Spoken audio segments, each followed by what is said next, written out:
Now, let's dive into today's story. Chapter 1. Hollow Foundations. Damien Russo never expected to find himself contemplating his own mortality at 35. A successful architectural engineer with his own firm, Damien had built a reputation for designing structures that could withstand almost anything. Yet the foundation of his personal life was far less stable than the steel and concrete masterpieces he created. The first cracks appeared 6 years into his marriage to Natalie. They'd met during his final year at Cornell, where her vibrant personality and artistic talent had drawn him in immediately. The early years had been good. They'd built a life together in Boston, purchased a Victorian townhouse that Damien had lovingly restored, and established what appeared to be a perfect life. Another late night at the gallery? Damien asked one evening, his voice flat as he watched Natalie rush through their front door at nearly midnight. "The installation is taking longer than expected," she replied, avoiding his eyes as she hung up her coat. "You know how Huxley is about his exhibitions." Damien nodded silently.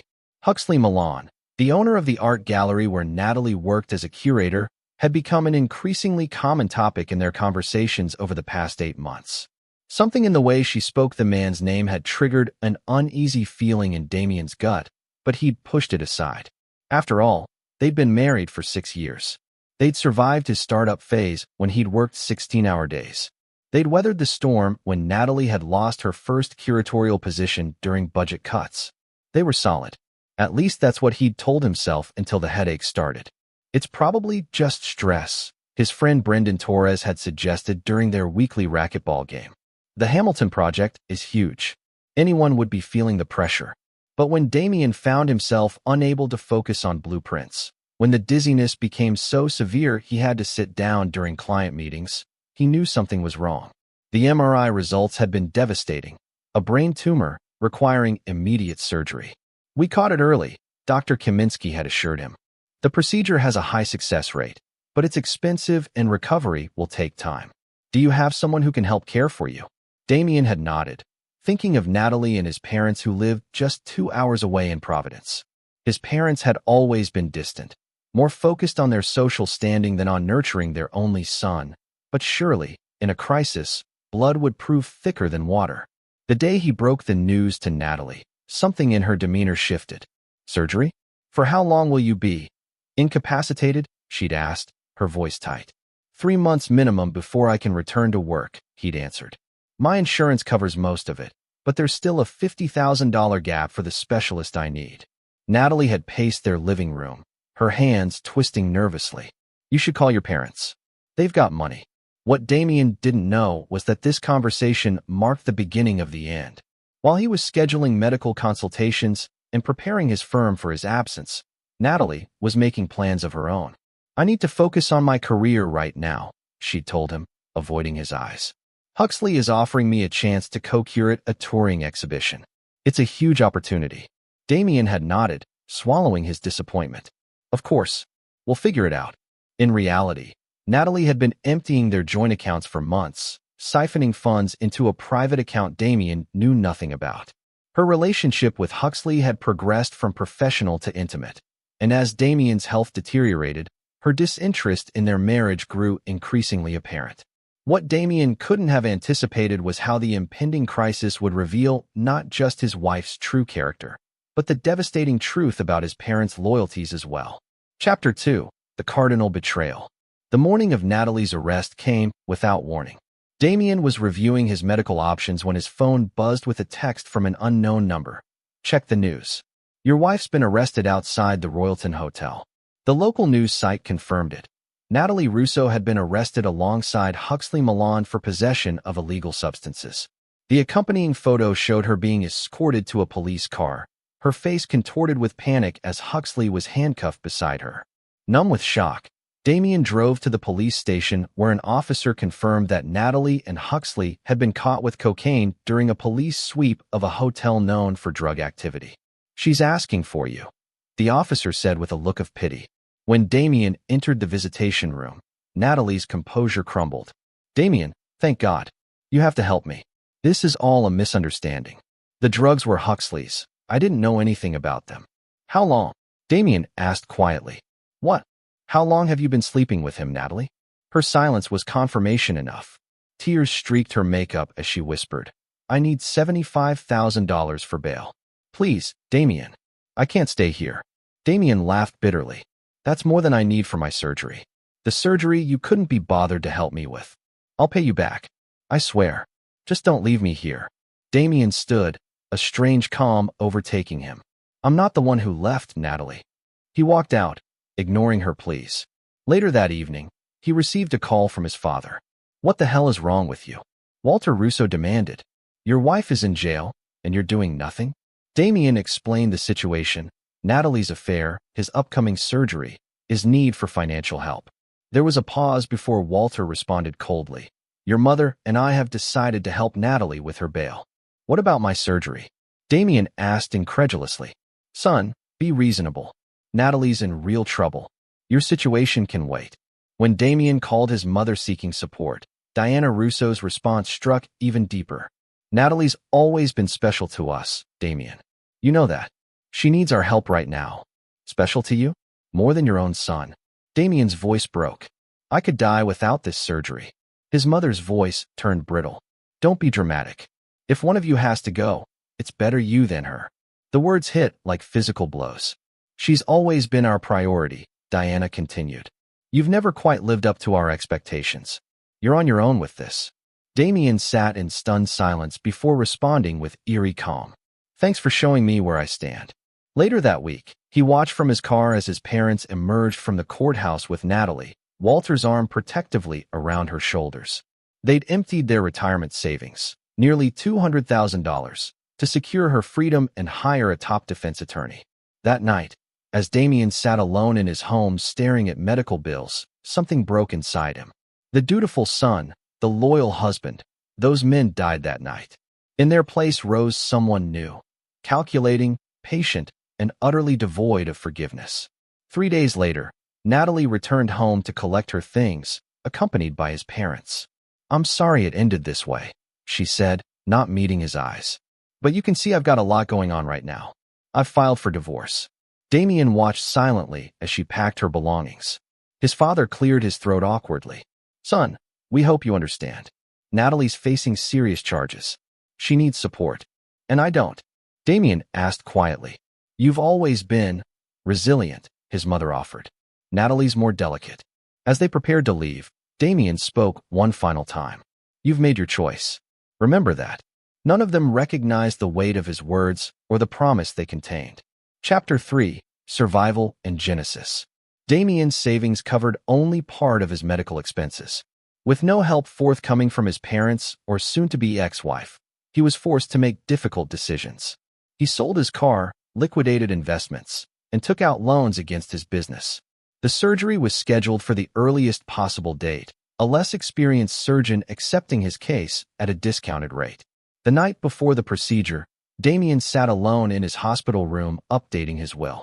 If he died on the operating table, his possessions would go to Brendan Torres, with specific instructions to ensure nothing reached Natalie or his parents. "You're really going through with this alone?" Brendan asked, concern etched across his face as he visited Damien that evening. "Not much choice," Damien replied, his voice hollow. "Everyone who was supposed to care apparently has better things to do." What Damien didn't share was the cold clarity that had settled over him during the past weeks. If he survived, nothing would be the same. The old Damien, trusting, forgiving, eager to please, was already dead. The surgery lasted 8 hours. When Damien finally opened his eyes, Dr. Kaminsky was smiling down at him. "We got it all," she said. "The tumor was smaller than we expected. You're going to make a full recovery." During his 2-week hospital stay, neither Natalie nor his parents visited. Only Brendan came regularly, bringing food and news from the outside world. The divorce papers arrived via courier on day 9 of his recovery. Natalie was demanding half of everything, including his business. "She's got some nerve," Brendan growled after reading the documents. "She's panicking," Damien replied calmly. "Her court date's coming up. Huxley's family has money, but they've cut him off. She needs assets."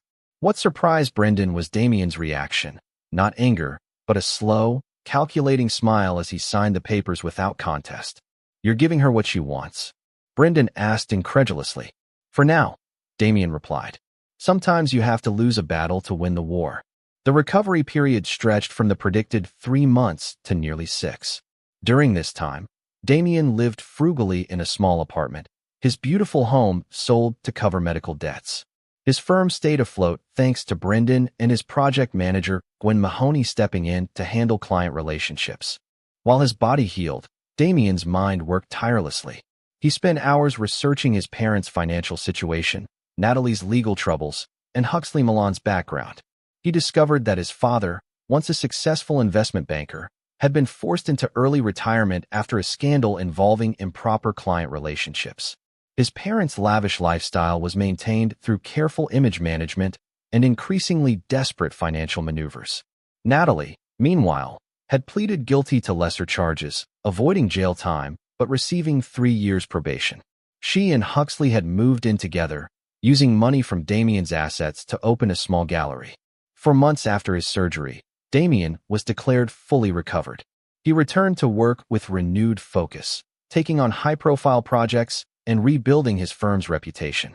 To those who knew him casually, he seemed remarkably resilient, even cheerful. But Brendan noticed the changes, the hardness in his friend's eyes, the calculated precision with which he now approached every aspect of his life. "Are you really okay?" Brendan asked during a rare moment when they were alone in Damien's office. Damien looked up from his computer, his expression unreadable. "I'm more than okay. I'm finally seeing clearly." "You're planning something, aren't you?" Damien's smile didn't reach his eyes. "Let's just say I've realized that family isn't always blood, and debts aren't always financial." That evening, Damien began implementing the first phase of a plan that had been forming since the day his mother had coldly stated he was expendable. He made a call to Lawrence Kittredge, his parents' financial advisor and an old family acquaintance. "Lawrence, it's Damien Russo," he said smoothly. "I've been doing some thinking about my future investments. I could use your expertise." As he hung up the phone, Damien opened a notebook where he'd sketched out a timeline. At the top of the page, he'd written a single phrase: 4 months to 0. Chapter 4: Blueprints of Vengeance. Lawrence Kittredge met Damien at an upscale Boston restaurant, clearly surprised by the invitation. The financial advisor had always dealt primarily with Walter Russo, barely acknowledging Damien during family functions. "You're looking well," Lawrence said, studying Damien with curious eyes. "I heard about your health troubles and the divorce." "News travels fast," Damien replied with a practiced smile. "But that's all behind me now. I'm more interested in discussing some investment opportunities." Over an expensive meal that Damien could barely afford, he spun a convincing tale about a new development project, a luxury condominium complex requiring significant capital. The returns, he promised, would be substantial. "My parents always spoke highly of your investment acumen," Damien said, refilling Lawrence's wine glass. "I thought of you immediately for this opportunity." Lawrence's professional caution warred visibly with his greed. "Your parents haven't mentioned any reconciliation between you." "That's because there hasn't been one," Damien admitted frankly. "But business is business. They don't need to know about our arrangement." By the end of the meal, Lawrence had agreed to review Damien's prospectus and potentially bring in select clients, including, Damien hoped, Walter and Diana Russo. Back in his apartment, Damien added Lawrence's name to his meticulously organized wall chart. String-connected photographs, documents, and handwritten notes. A physical manifestation of the intricate revenge he was orchestrating. When Mahoney watched with concern as Damien worked late into the night at the office, his intensity bordering on obsession. "You've changed," she observed one evening, setting a cup of coffee on his desk. "Since the surgery." Damien looked up, momentarily dropping his guard. "When you? My wife cheated, my parents abandoned me, and I nearly died alone." Gwen's expression softened. "Not everyone is like them, Damien." "I know," he replied, his mask slipping back into place. "That's why you got that promotion." The promotion had been strategic. Gwen was now officially a partner in the firm, with access to all client relationships and projects. What she didn't know was that this was part of Damien's insurance policy. If his plans went sideways, the business would survive without him. Meanwhile, Damien's investigation into Huxley Milan yielded valuable information. The gallery owner came from old money but had been cut off by his family due to his repeated legal troubles. His new gallery with Natalie was struggling financially, their artistic vision proving less commercially viable than anticipated. Most crucially, Damien discovered that Huxley's family owned significant property throughout New England, including a historic building in Providence that Damien's parents had been trying to acquire for years to convert into a bed and breakfast for their retirement. Through careful manipulation and a series of anonymous tips, Damien arranged for his parents to learn about Natalie and Huxley's financial difficulties. As he predicted, Diana and Walter reached out to offer help, inviting the couple to dinner at their Providence home. Damien received confirmation of this meeting through a private investigator he'd hired to monitor his parents' activities. The pieces were falling into place. Next, Damien approached Vincent Prescott, a wealthy developer known for his ruthless business tactics. Vincent had tried to hire Damien's firm multiple times, but Damien had always declined, uncomfortable with the man's reputation for cutting corners on safety. "I've reconsidered your Harborside project," Damien told Vincent during their meeting. "But I have conditions." Vincent leaned forward, intrigued. "Name them." "I need access to your legal team and your connections at Providence City Hall." Vincent's eyebrows rose. "This sounds personal, not professional." "It can be both," Damien replied smoothly. "You get my firm's reputation attached to your development. I get resources I need for a private matter."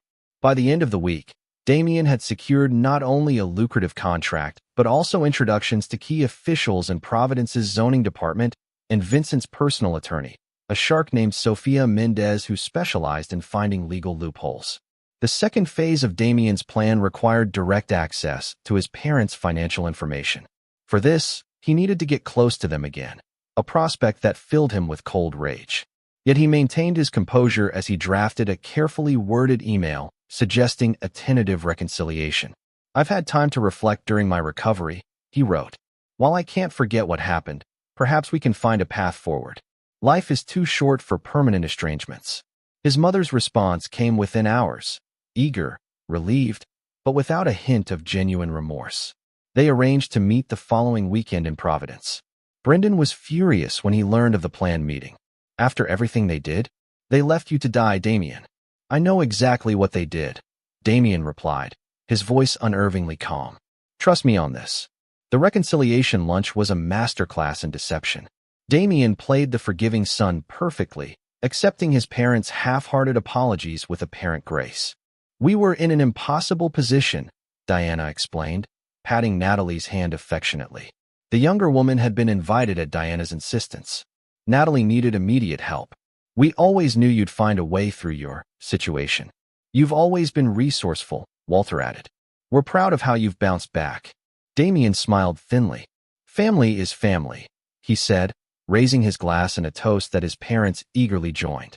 What they couldn't see was the predatory gleam in their son's eyes or understand that they had just sealed their fate. Chapter 5: Cornerstones in Quicksand. The false reconciliation progressed exactly as Damien had planned. Within weeks, he was regularly invited to his parents' home, where they proudly showed off their latest acquisitions and boasted about their financial acumen.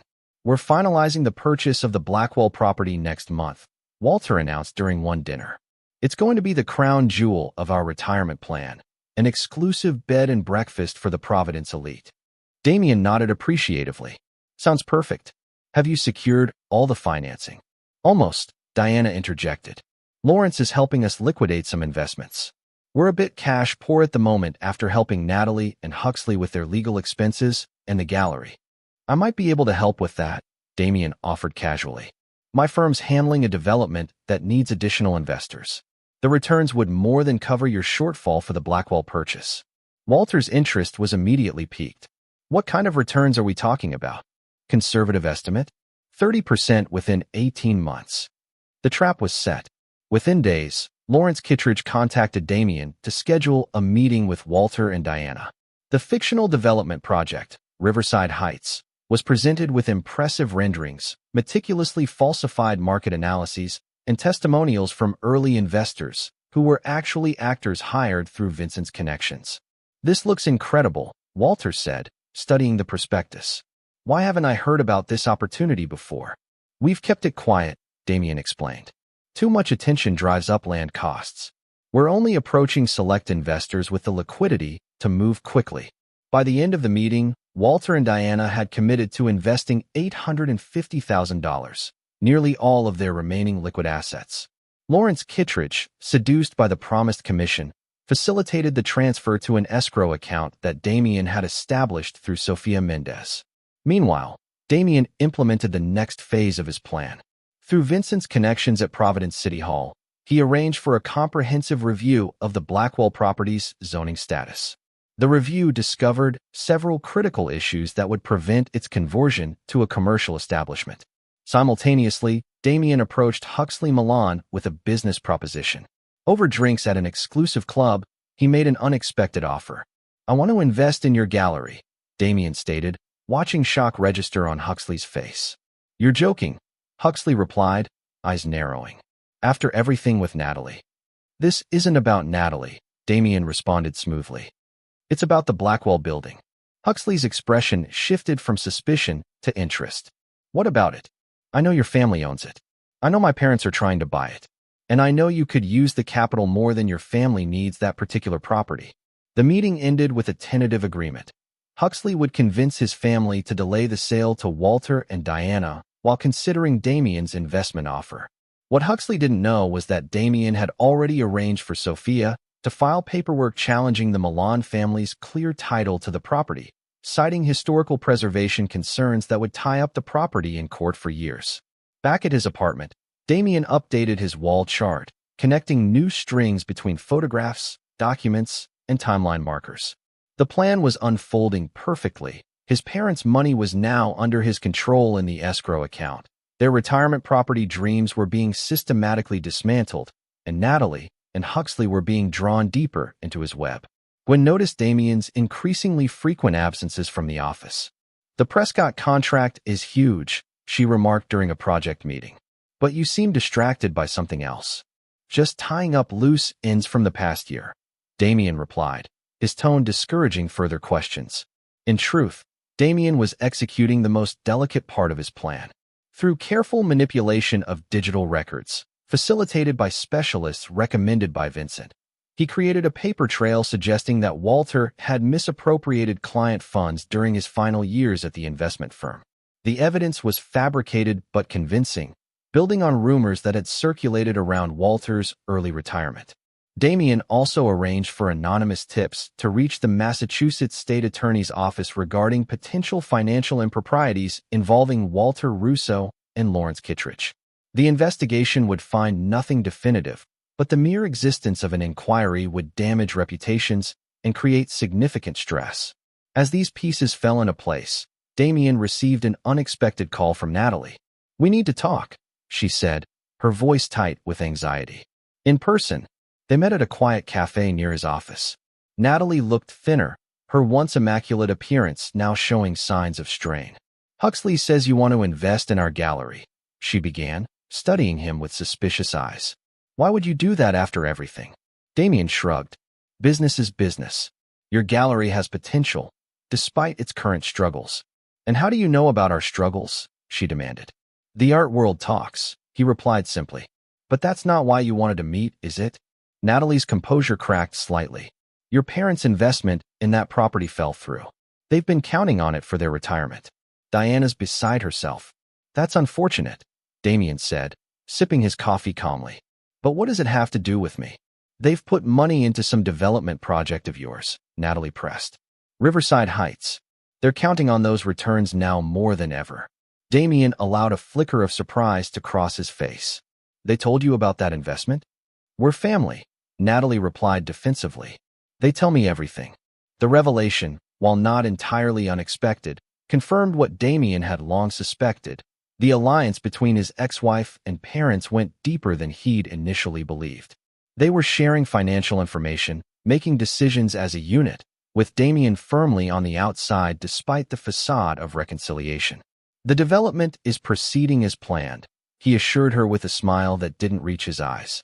"They have nothing to worry about." As Natalie left, Damien made a call to Sophia Mendez. "Move the timetable up," he instructed. "It's time for Phase 3.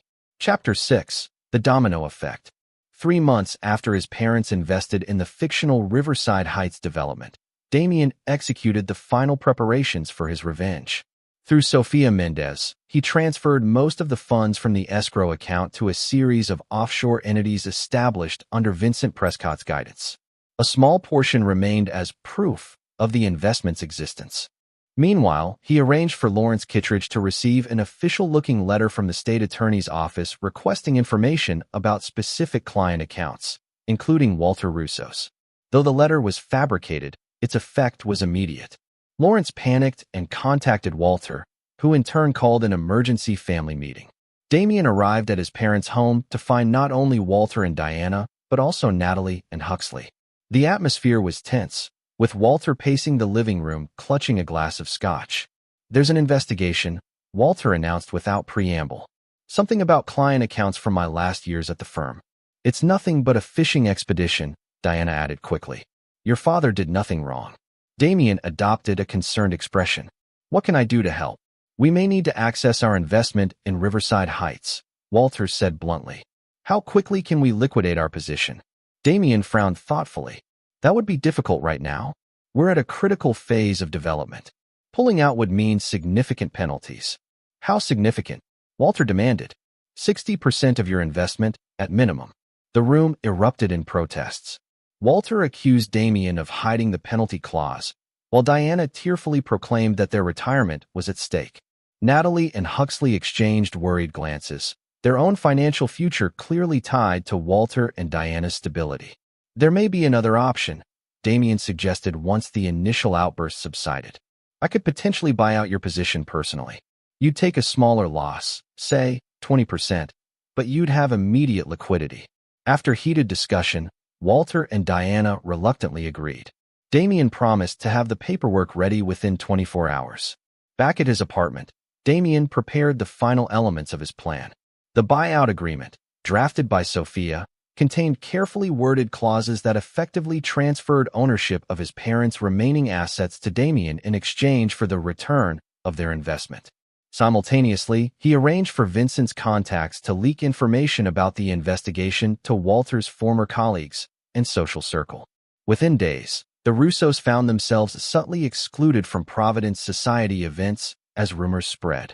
The pressure mounted when Lawrence Kittredge received a genuine audit notice from financial regulators, the result of anonymous tips Damien had arranged. Lawrence immediately distanced himself from Walter, refusing further contact until the misunderstanding was resolved. When Damien delivered the buyout agreement to his parents, they were too desperate to read the fine print. They signed everything, grateful for the lifeline their son appeared to be throwing them. "You're saving our reputation," Diana said, squeezing Damien's hand. "I always knew you'd make us proud eventually." Walter nodded in agreement. "Blood tells in the end. You've stepped up when we needed you." Damien smiled thinly. "Family is everything," he replied, the words tasting like ash. The next morning, Walter and Diana awoke to find their bank accounts significantly lower than expected. The buyout had provided only $300,000 of their $850,000 investment, the promised 80% return. Frantic calls to Damien went unanswered. When they finally reached him that afternoon, his tone had changed completely. The agreement specified that the funds would be released in stages, he explained coldly. "The remainder is contingent on the resolution of certain legal matters." "What legal matters?" Walter demanded. "The paperwork said nothing about this." "Page 17, Clause 12, Damien replied. "I suggest you read it carefully." The clause in question tied the remaining payment to a comprehensive release of any claims Walter and Diana might have against Damien, including medical support obligations that could be retroactively applied under Massachusetts family law. "This is outrageous," Walter sputtered. "You're trying to rob us." "Interesting perspective," Damien replied calmly. "Considering you left me to die when I needed surgery." The line went silent for a moment before Diana spoke, her voice trembling. "Is that what this is about? You're punishing us for helping Natalie instead." "I'm not punishing anyone," Damien countered. "I'm simply protecting my interests, as you taught me to do." When they threatened legal action, Damien reminded them that any lawsuit would bring public attention to Walter's financial investigation. "Besides," he added, "I doubt you can afford a protracted legal battle right now." That evening, Natalie called Damien, her voice shrill with panic. "What are you doing? Your parents are devastated." "I'm surprised you care," Damien replied. "Given how quickly you abandoned me when I was the one in crisis." "That was different," Natalie protested. "I was facing jail time. And I was facing death," Damien said quietly. "Yet here we are, both still standing." Interesting how that worked out. The next day, Damien informed Vincent Prescott that he was withdrawing from the Harborside project. "My firm's reputation can't be associated with your methods after all," he explained, knowing the developer would be furious but powerless to retaliate without exposing his own questionable practices. For months after his parents had emptied their savings to bail out Natalie, the same parents who had told him, "If one of you has to go, it's better you than her," Damien had systematically dismantled their financial security, social standing, and retirement plans. The calls began immediately, first pleading, then angry, finally desperate. "Please, just one conversation." Walter's voice message begged after Damien blocked their numbers. "We need to work this out as a family." Damien saved each message, listening to them at night with a glass of whiskey in hand. His wall chart was nearly complete, red strings connecting all the elements of his revenge. Only the final phase remained. Chapter 7. The Reckoning. 6 weeks after cutting contact with his parents, Damien received a hand-delivered letter from Diana. The elegant stationery couldn't disguise the desperation in her words as she described their deteriorating situation. Walter's health was failing under the stress. They were being forced to sell their home, and former friends were avoiding them due to rumors about financial impropriety. "We know we made a terrible mistake," she wrote. "Please, Damien, if there's any chance for reconciliation, we're begging for one final conversation." Damien studied the letter dispassionately before adding it to his collection of evidence. The timing aligned perfectly with his plans. Through Gwen, who remained unaware of his personal vendetta, Damien arranged for his firm to purchase a historic commercial building in downtown Providence, the very building that housed Huxley and Natalie's struggling gallery. The purchase was made through a shell company, concealing Damien's involvement until the final paperwork was signed. 2 days later, all tenants received notice that the building would be renovated, requiring evacuation within 30 days. For Huxley and Natalie, who had invested everything in the gallery's specific location and had a 10-year lease, this was devastating news. Natalie arrived unannounced at Damien's office the following morning, security barely managing to keep her from storming past reception. "You did this on purpose," she shouted as Damien calmly invited her into his private office. "You know we can't afford to relocate." "Business is business," Damien replied, echoing his earlier words. "The building is being repurposed. Our lease has a termination clause for change of ownership," Damien interrupted smoothly. Page 24, paragraph 6. "I suggest you read your contracts more carefully in the future." Natalie's face crumpled in genuine fear. "We'll lose everything." "How unfortunate," Damien observed, his voice devoid of sympathy. "Perhaps your parents-in-law can help." "Oh wait, they've already emptied their savings on your behalf, haven't they?" When Natalie left, shaken and tearful, Gwen entered with a concerned expression. "Want to tell me what that was about? And why we suddenly own a building in Providence that doesn't fit our portfolio?" "It's complicated," Damien admitted, "but necessary." Gwen studied him for a long moment. "Whatever you're doing, be careful it doesn't consume you." Her words lingered as Damien prepared for the final confrontation. He had agreed to meet his parents at a restaurant of his choosing, a private room at an exclusive Boston establishment where Vincent Prescott frequently conducted business. The room was equipped with recording devices that Vincent had offered to Damien as a parting gift from their brief partnership. Walter and Diana arrived visibly diminished. His father's confident posture was gone, replaced by a slight stoop. His mother had lost weight, her designer clothes hanging loosely on her frame. Natalie and Huxley accompanied them, completing the tableau of Damien's betrayers. "Thank you for agreeing to meet," Walter began, his voice hoarse with suppressed emotion. "We need to clear the air." "I'm listening," Damien replied, his expression neutral as he recorded the conversation on his phone. What followed was a tortured explanation of their actions. How they had always seen Natalie as the daughter they never had. How they had been caught in an impossible situation. How they had believed Damien would find a way through his medical crisis without their help. "We made a terrible mistake," Diana concluded, tears streaming down her face. "We see that now. And what exactly do you want from me?" Damien asked, his voice cold. Walter cleared his throat. We need financial help, son. The legal bills, the failed property purchase, the investment. We're ruined. Not to mention our gallery, Huxley added, which is being forced to close because of the building's sale. Damien sipped his water, studying each face around the table. So you want money? We want a chance to make things right, Diana insisted. As a family. A family, Damien repeated, the word hollow. Like when you said if one of you has to go, it's better you than her. Diana flinched visibly. I was upset. I didn't mean. You meant every word, Damien interrupted. Just as you meant it when you said she's always been our priority and that I was on my own. He turned to Natalie. And you? The surgery can wait, while you were emptying our accounts for months. Planning your exit while I was fighting for my life. Natalie paled. How did you know about the account? I didn't, until just now. But thanks for confirming my suspicions. Damien opened a folder he'd brought with him, removing several documents. Here's what's going to happen. These are declarations of debt, one for each of you. They acknowledge that you owe me specific amounts. $200,000 from my parents for the bail money that should have gone to my medical care. $175,000 from Natalie for the funds she stole from our joint accounts. And $75,000 from Huxley for legal expenses I incurred during the divorce that his actions necessitated.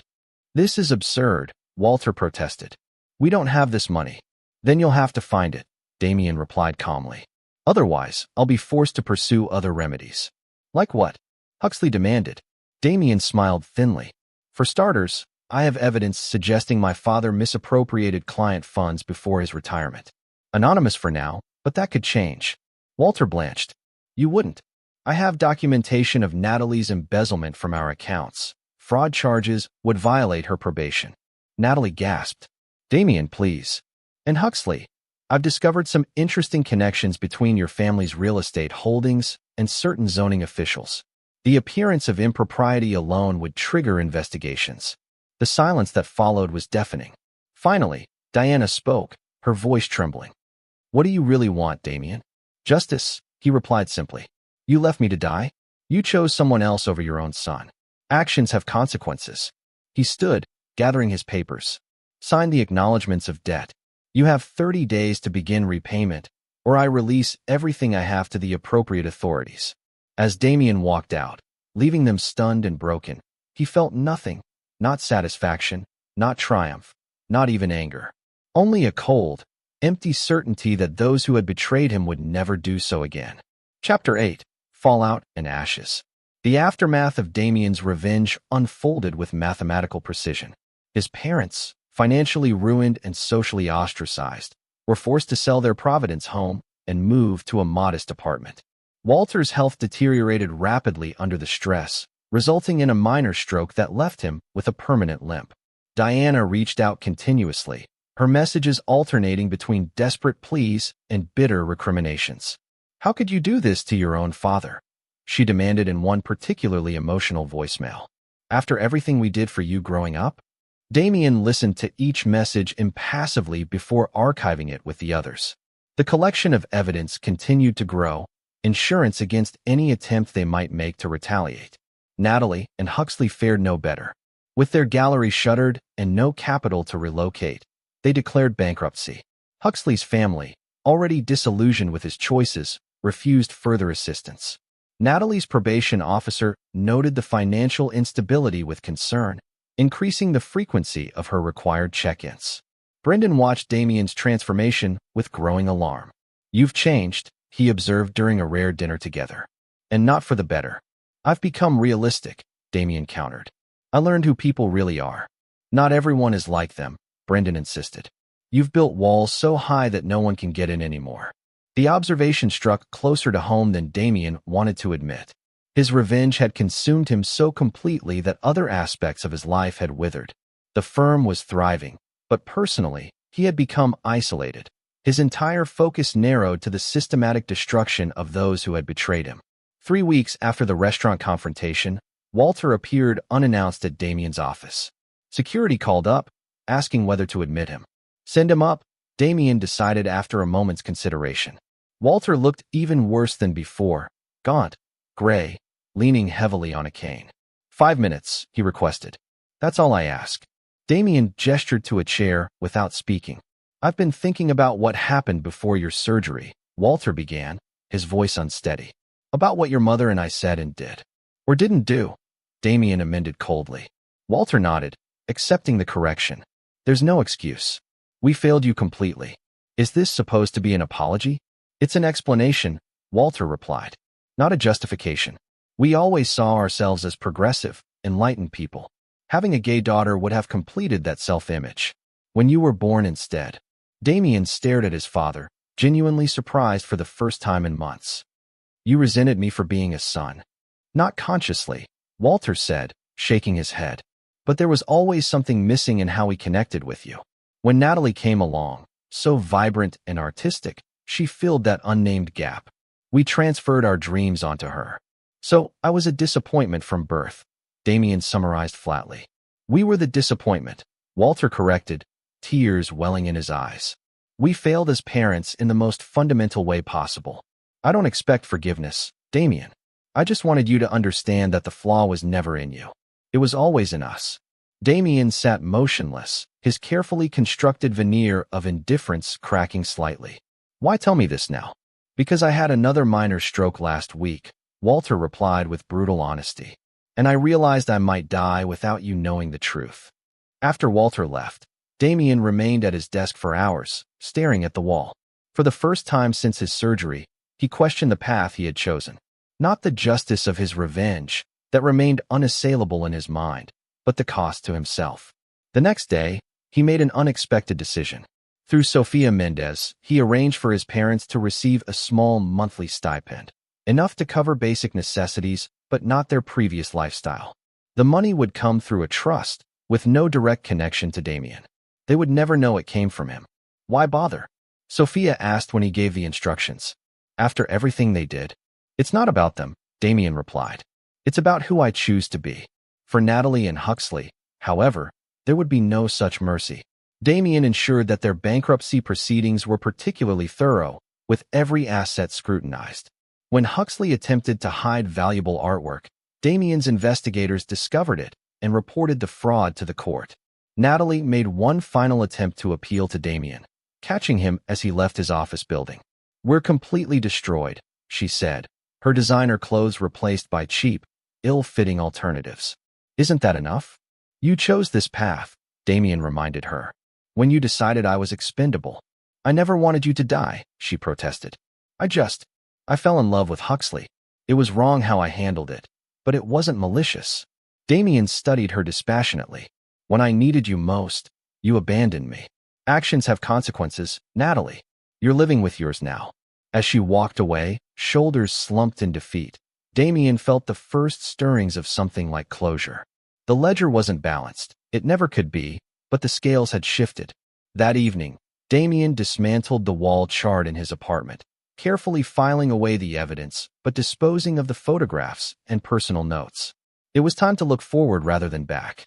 Chapter 9, Scorched Earth Policy. 6 months after Walter's unexpected office visit, Damien received news that his father had suffered a major stroke. Diana's message was brief and factual. Walter was in critical condition at Providence General Hospital. No plea for Damien to visit was included. They had finally accepted the permanence of the breach. Damien sat with the information for a full day before making his decision. He would go to the hospital, not for reconciliation, but for closure. The hospital room was dimly lit when he arrived. Walter lay unconscious, connected to various monitors, looking small and frail against the white sheets. Diana sat beside him, her once perfect appearance now perpetually disheveled. She looked up as Damien entered, genuine shock registering on her face. You came. Not for the reasons you might hope, Damien replied, keeping his distance. How is he? The doctors say it's a waiting game now, Diana said, her voice hollow. They don't expect him to regain consciousness. Damien nodded, studying the man who had contributed to his DNA but had failed in the most fundamental aspects of fatherhood. Has Natalie been here? Diana's expression tightened. No. She and Huxley moved to Chicago last month. They've distanced themselves since our financial troubles. How ironic, Damien observed, unable to suppress a bitter smile. The daughter you chose over your son abandoned you when you were no longer useful. Please, Diana whispered. Not now. Damien took a seat on the opposite side of the bed. I'm not here to argue. I wanted to see him one last time. They sat in uncomfortable silence until a doctor entered to check Walter's vitals. After he left, Diana spoke again, her voice barely audible. I know you'll never forgive us, she said. And I don't blame you. But I need you to know that we did love you, Damien. Imperfectly, inadequately, but it was there. Love without action is meaningless, Damien replied quietly. You proved that when it mattered most. Walter's condition deteriorated overnight. By morning, the doctors were discussing end-of-life care. Damien remained at the hospital, maintaining his emotional distance but unwilling to leave before the conclusion. In the cafeteria, he encountered Gwen, who had come after hearing about Walter's condition. You didn't have to come, Damien said, surprised by her presence. That's what friends do, she replied simply. Even when you push them away. Her words cut through Damien's carefully constructed defenses. For the first time since his surgery, he felt something crack inside him. Not forgiveness, but perhaps the potential for healing. I don't know who I am anymore, he admitted quietly. Everything that's happened, it changed me. Gwen nodded. Trauma does that. But change doesn't have to be permanent. You can choose who you become next. Walter Russo died at 3:42 a.m., never regaining consciousness. Damien was present, watching the monitors flatline with a complex mixture of emotions he couldn't fully name. Diana broke down, decades of complicated history pouring out in gut-wrenching sobs. Surprising himself, Damien reached across the bed and took her hand.